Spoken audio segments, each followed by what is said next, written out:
So Charles, I know you're kind of the expert when it comes to social media marketing, right? You're on the Amazons and the lives and the TikToks and everything else. And you are our go-to guy when it comes to what's possible and what's not. And being that Buying Freedom Group is operating across a number of interesting verticals when it comes to social marketing, being the outdoor space, but also the firearms and hunting space. And there's so much nuance, especially as we're running into SHOT Show, right? Where all of these companies are looking to say, how do we develop content around going to the show and make sure that when we post that content, number one, it's seen, right? So playing with the algorithm, but number two, also making sure that we aren't violating and potentially losing our channels. So I wanted to just kind of get into it with you and talk a little bit about what social commerce is, why certain brands are able to take advantage of it, and how brands that may not be able to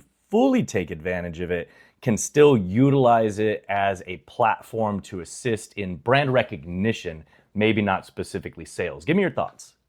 Yeah, I mean, the crazy thing is, right, that whole landscape changes on a, daily basis, a weekly basis, and at the end of the day, right, content is king, and that's going to be different for, different brands. And I think a lot of, a lot of companies in this space, outdoor and shooting sports, there's this glass ceiling that they feel like is not attainable because they're like, oh, well, we don't have a social media person, or we don't have video production skills, or we don't know anything about TikTok or all of these platforms. And I would say, especially in the shooting sports space, it kind of gives you a little bit of a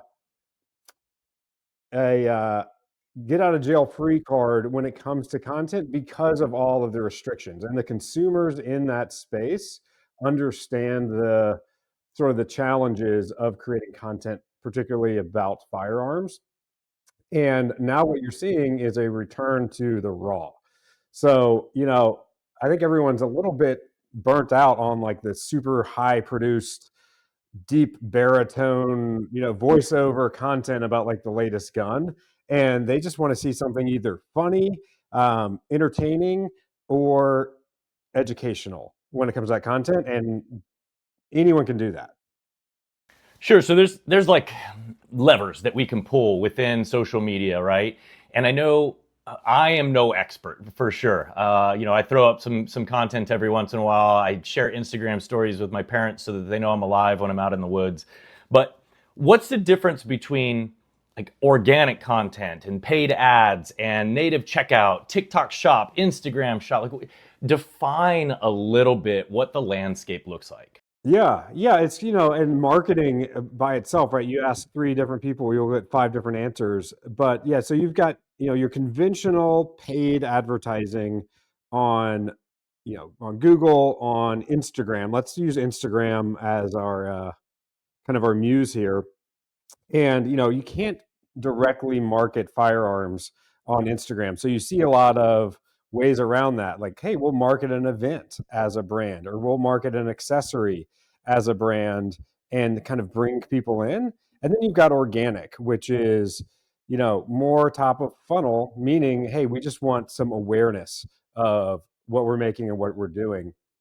And on top of paid advertising, your top of funnel organic content creation is going to be, I think where everyone should start, because whether it's just kind of a look inside, right? People want to know who they're buying from. So like a behind the scenes of your company, of your operation, whether you're a manufacturer or a dealer, that's going to create that connection with the consumer. And, to kind of loop back around, I think most traditional marketing efforts are aligned more around like, hey, we've got to hit a target audience with like a salesy ad to get conversion.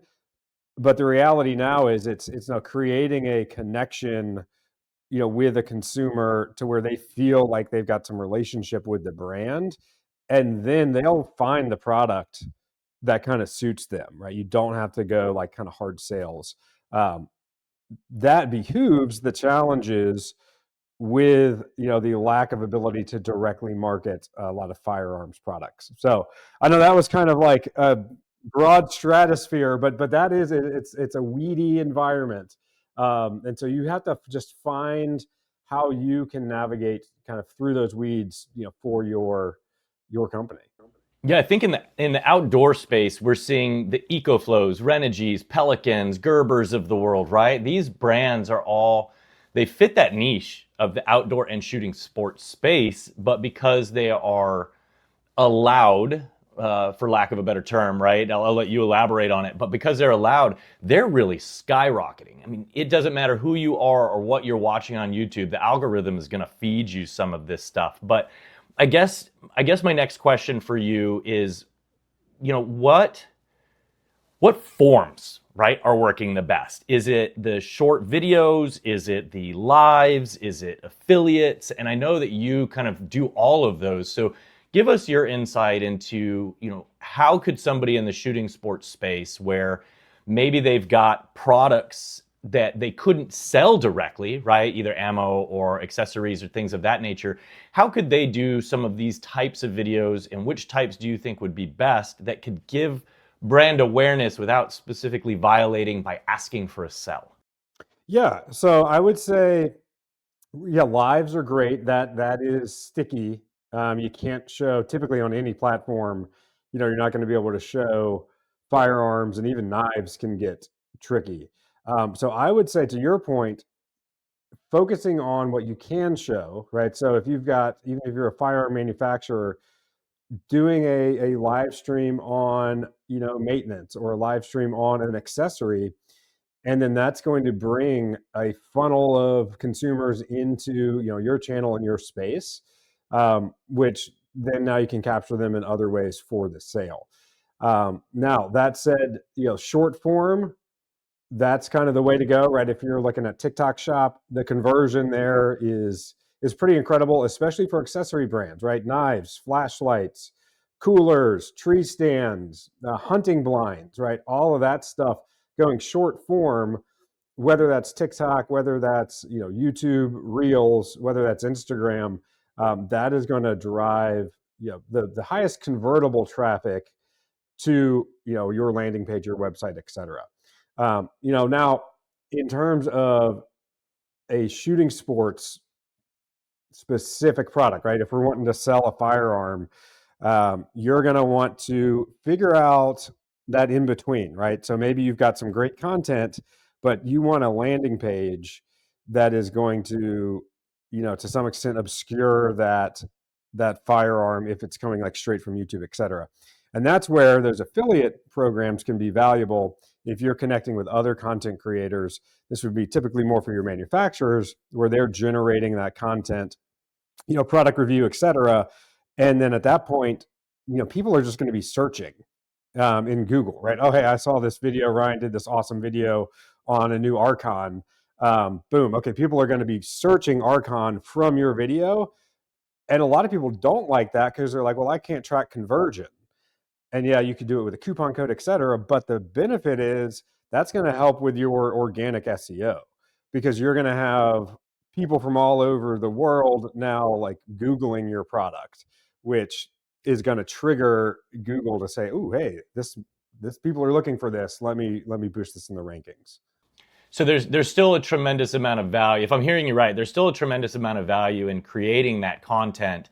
The real limitation to creating the content on some of these platforms is the ability to then track and have analytics telling you exactly how well it's doing. So it's still good. It's just the question is how good, and are you okay with not having that business intelligence?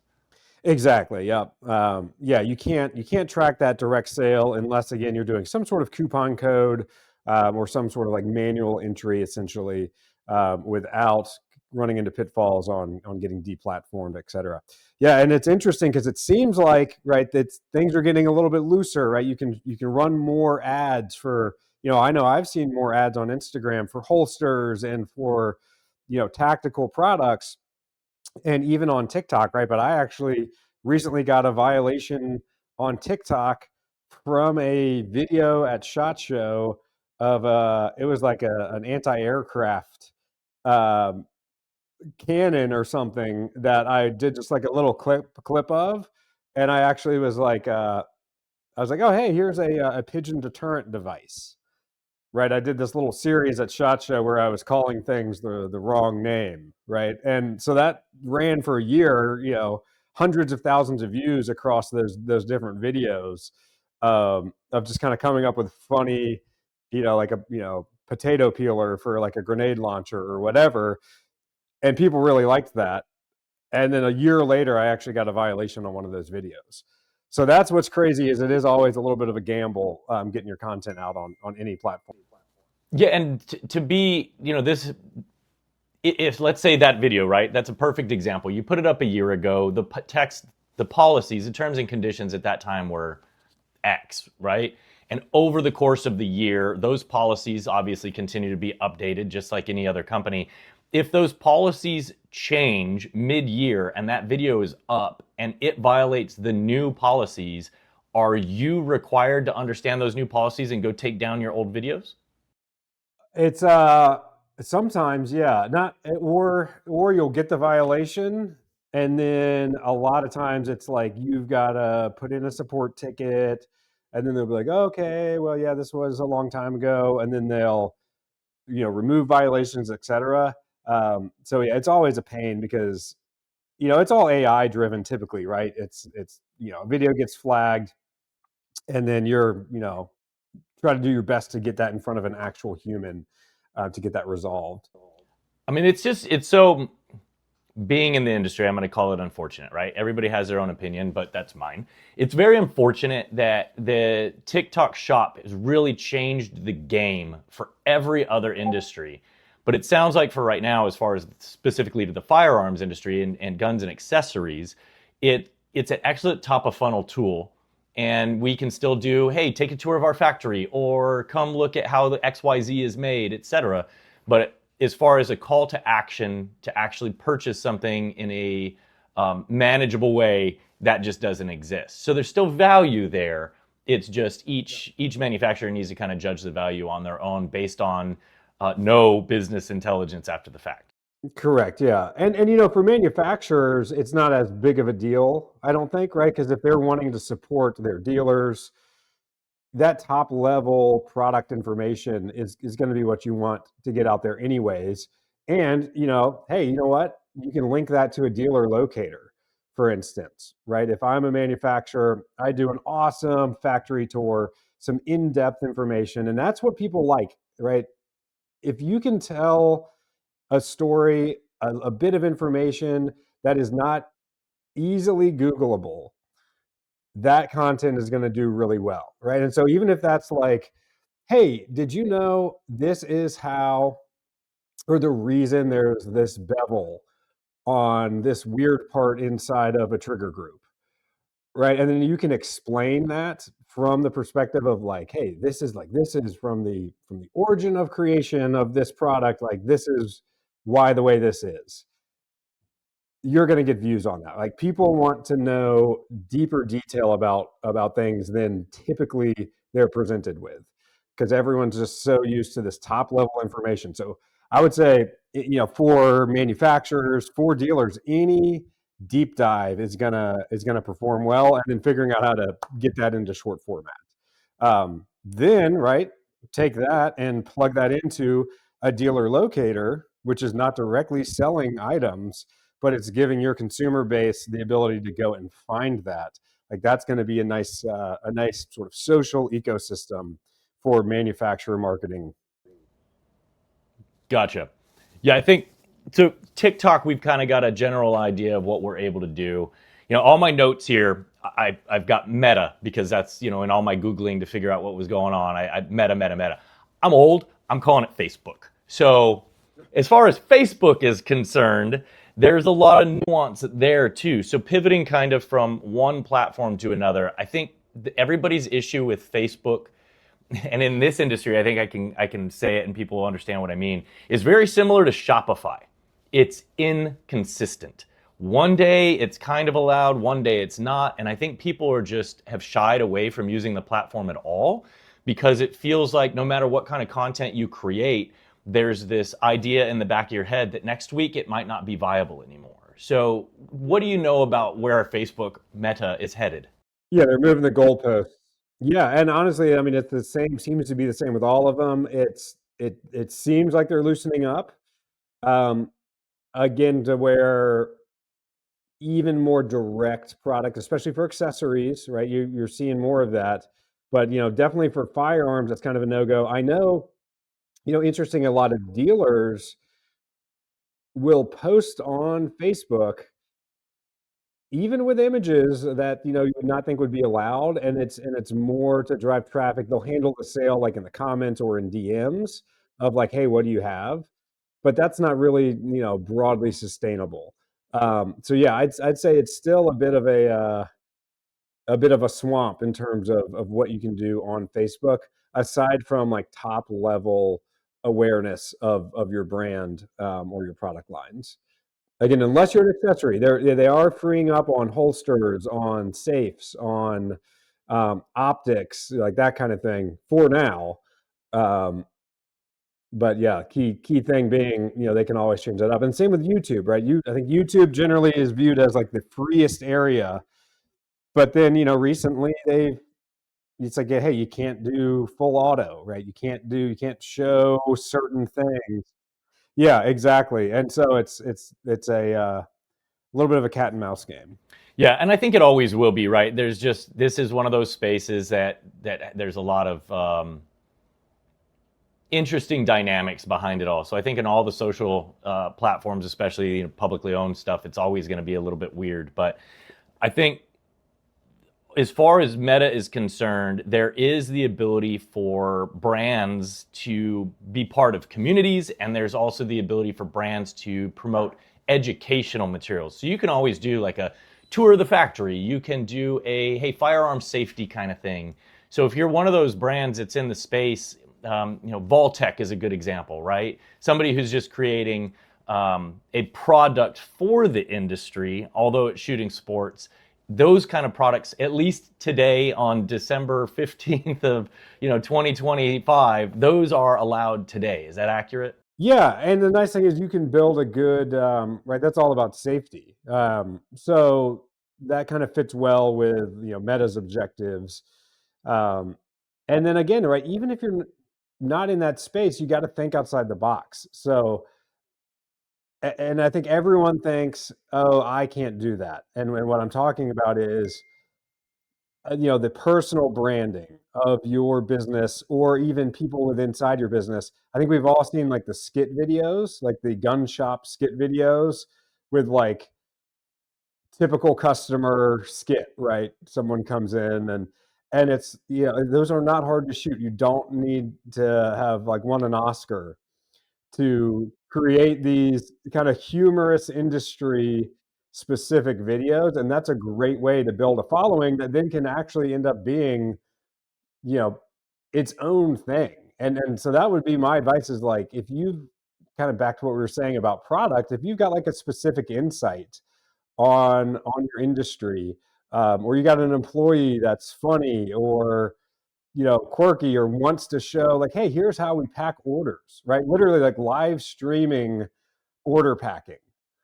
There, like, people will sit and watch that all day long, right? So it's figuring out, hey, how do I create content that is unique and new, and it doesn't have to be this revolutionary thing.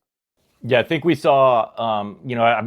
Everybody in this space knows about Demolition Ranch, right? We've all watched a demo video, and I guess it was about a year ago that YouTube changed some of its policies to say you can show anything as long as it's, to use your words, like a skit, as long as it is a scripted movie as opposed to actual, just filming something that you're doing, right? And so it was funny to see them do some of that stuff. But I think somebody that's doing that really well now is, Demo and that channel did it as a joke. But companies that are doing a really good job of it, if you haven't watched any of the videos produced by Shadow Systems, they're really good. They've got a whole series of real videos that promote their products that are hilariously scripted videos, like actual short movies.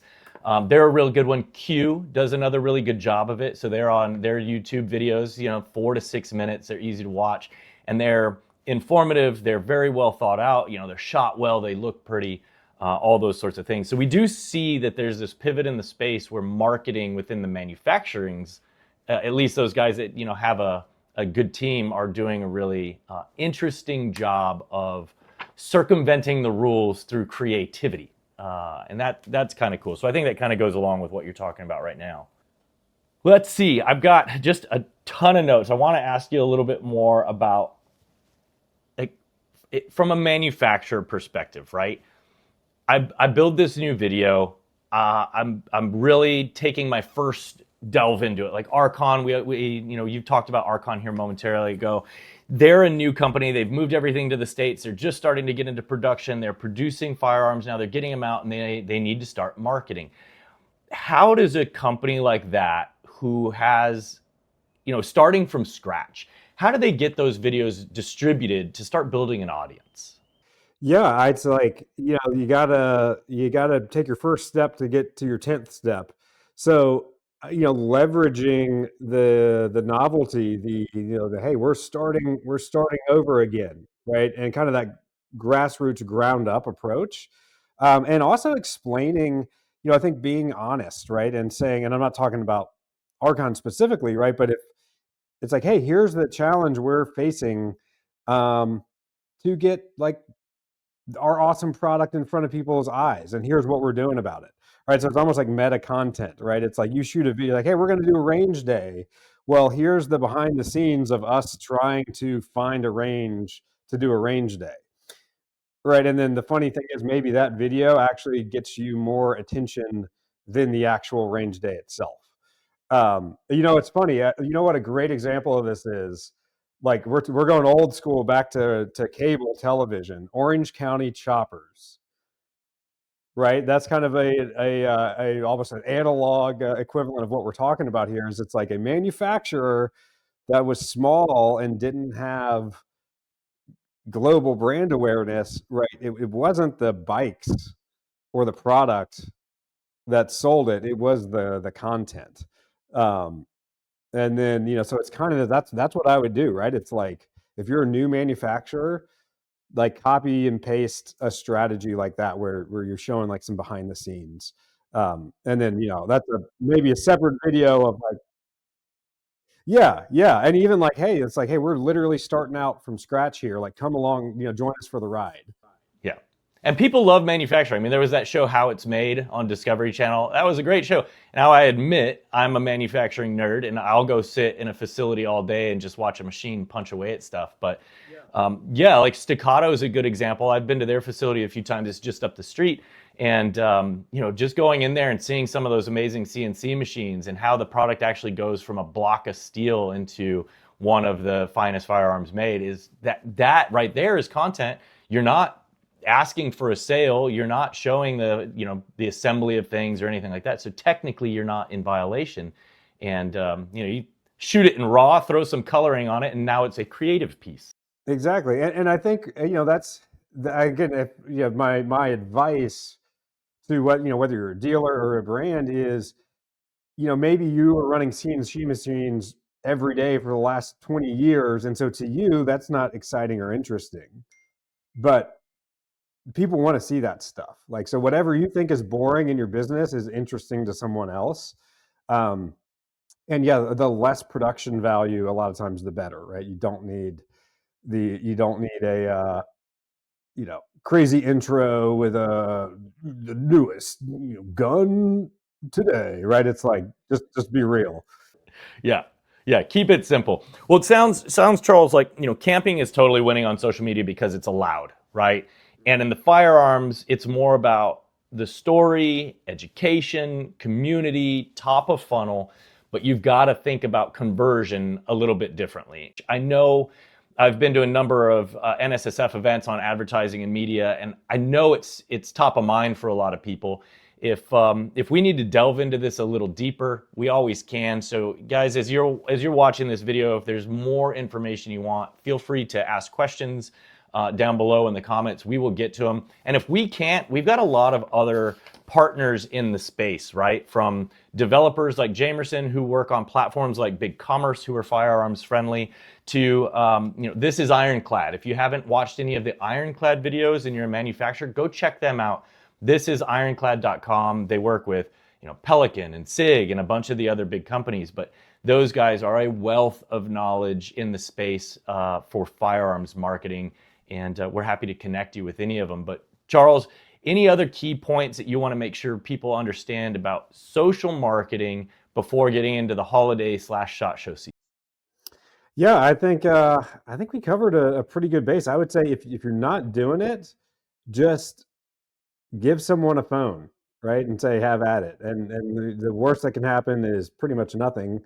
The best that can happen, it can be a great new marketing effort for your company.